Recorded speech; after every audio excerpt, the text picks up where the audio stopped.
Have you ever found yourself at a party, the music thumping, lights flashing, and everyone around you is moving to the rhythm, except you?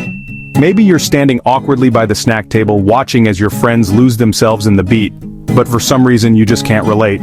You might even wonder if you're missing out on some universal experience, or if there's something wrong with you for not feeling the urge to dance or even tap your foot. The truth is, you're not alone, and you're definitely not broken.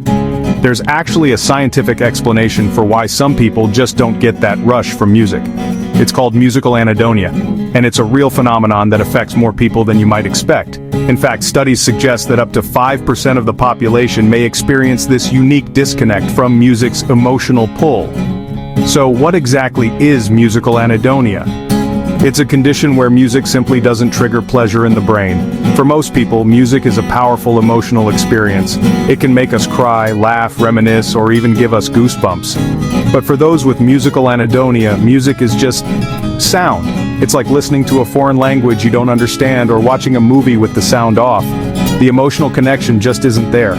Most people experience a rush of good vibes when their favorite song plays, like a fireworks show lighting up the brain's reward centers. The brain releases dopamine, the same chemical that makes us feel good when we eat chocolate, fall in love, or achieve something important. That's why a catchy tune can make you want to dance, sing along, or just close your eyes and soak it all in. But for some, it's more like staring at a blank wall. No matter how upbeat or emotional the song, it just doesn't spark anything inside. It's not that they dislike music necessarily, it just doesn't do anything for them. Imagine being at a concert where everyone is swept up in the moment, but you feel like you're watching from behind a glass wall. Scientists naturally were intrigued by this phenomenon. They wanted to know what was happening in the brains of people who reported getting zero joy from music. So they gathered a group of volunteers who described themselves as indifferent to music. People who never felt chills or excitement from a song, no matter the genre or volume. Using advanced brain imaging techniques like fMRI scans, researchers set out to observe what was happening inside these individuals' heads as they listened to music. The results were fascinating. While the auditory cortex, the part of the brain that processes sound, was working just fine, the reward circuit, which is responsible for feelings of pleasure and motivation, was noticeably less active.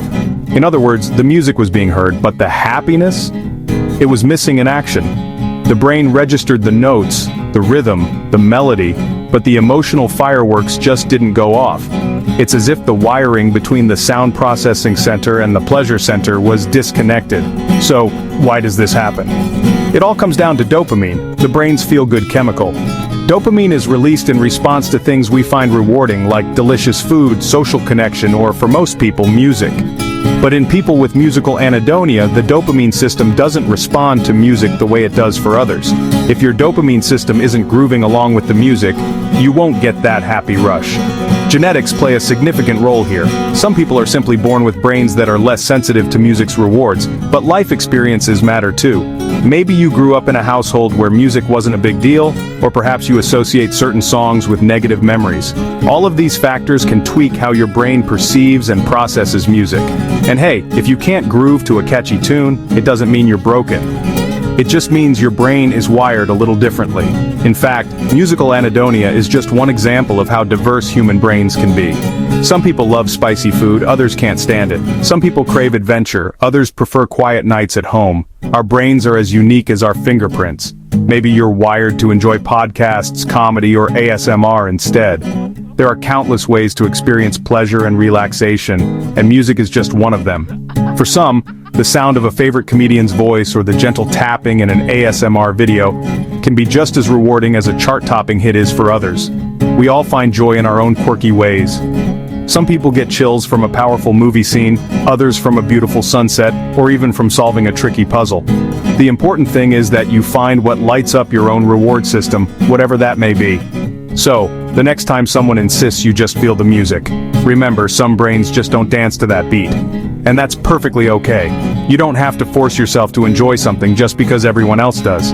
Embrace your unique tastes and preferences, and don't be afraid to share them with others.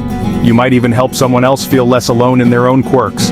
After all, joy comes in many forms, even without a sick beat. Whether it's through art, nature, laughter, learning, or connection, there's a world of experiences out there waiting to light up your brain. So go ahead, Find your own rhythm and dance to the beat that's right for you.